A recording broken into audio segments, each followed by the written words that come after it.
आज की ये कहानी सुनने के बाद आप हर काम पूरी ईमानदारी और मेहनत से करोगे, या ये कह लो कि ये कहानी आपको पूरी ईमानदारी और मेहनत से अपना काम करने के लिए मजबूर कर देगी। यह कहानी है एक गांव के लड़के की। घर की मजबूरी और पैसों की वजह से वह दूर शहर काम करने के लिए जाता है, ताकि वहां से वह कुछ पैसे कमा पाए, जिससे उसका और उसके परिवार वालों का खर्चा पूरा हो पाए। उस लड़के को काफी दिनों तक काम की तलाश करनी पड़ती है, तब कहीं जाकर उसे काम मिलता है। वह लड़का अपना सारा काम पूरी ईमानदारी और मेहनत से पूरे दिन करता है, जिसे देखकर उसका मालिक बहुत खुश हो जाता है। अब 6 महीनों तक ऐसे ही चलता है। 6 महीने बाद वह लड़का अपने मालिक से कहता है, अब मैं कुछ दिनों के लिए वापस अपने घर जाना चाहता हूँ।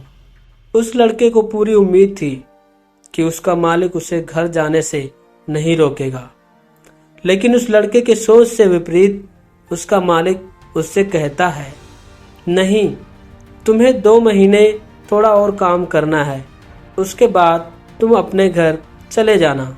लड़के को थोड़ा गुस्सा आता है, लेकिन वह अपने गुस्से को शांत करके मालिक से पूछता है, बताइए मालिक, कौन सा काम करना है? उसका मालिक कहता है, हमें एक घर खरीदना है। तुम पूरे शहर में घूमो और तुम्हें जो सबसे अच्छा घर लगे वह खरीद लो।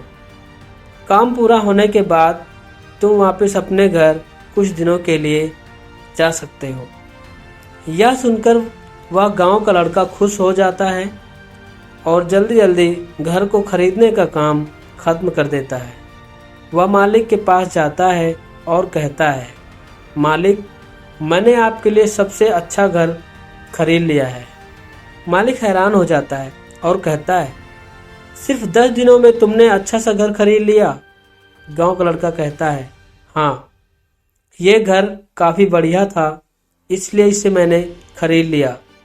क्या अब मैं अपने घर कुछ दिनों के लिए वापस जा सकता हूँ?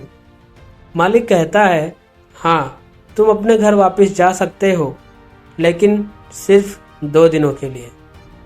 गांव का लड़का कहता है, अरे मालिक, मुझे 1 दिन तो गांव जाने में ही लग जाएगा। मैं 2 दिन में वापस कैसे आ पाऊंगा? और फिर मुझे मेरे परिवार के साथ वक्त भी तो बिताना है। मालिक खुश होकर कहता है, तुम्हें इसकी चिंता करने की ज़रूरत नहीं है, क्योंकि अब से तुम हमेशा अपने परिवार के साथ यहीं रहोगे।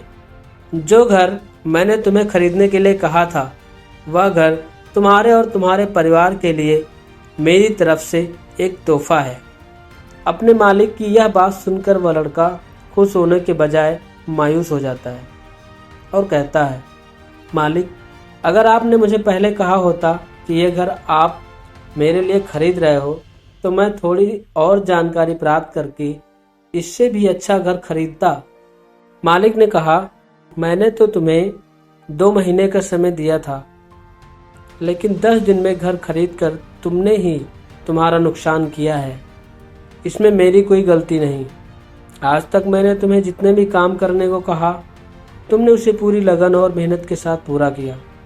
यही सोचकर मैंने ये काम भी तुम्हें सौंपा था, लेकिन तुमने इस काम को करने में जल्दबाजी कर दी, जिससे तुम्हें इतना बड़ा नुकसान सहना पड़ा। इसी तरह हमारे साथ भी यही होता है। कहानी में जो मालिक था वो असल में वक्त था, जो सभी को समान अवसर देता है, कुछ कर दिखाने का, कुछ करने का, जिसको हमें उपयोग में लाते आना ही चाहिए। लेकिन हम भी हमेशा वक्त जाने के बाद यही कहते हैं कि अगर मुझे पता होता तो मैं इससे भी अच्छा कर देता। ऐसा इसलिए होता है क्योंकि हम सभी अपने कार्य को पूरी ईमानदारी के साथ नहीं करते हैं और बाद में उस लड़के की तरह पछताते हैं। इसलिए आप आज और अभी ज़िंदगी में जो भी कुछ कर रहे हो, उसे पूरे जुनून और मेहनत के साथ कीजिए। क्या पता आप आज जो काम कर रहे हैं वो आने वाले समय में आपकी ज़िंदगी बदल दे। धन्यवाद।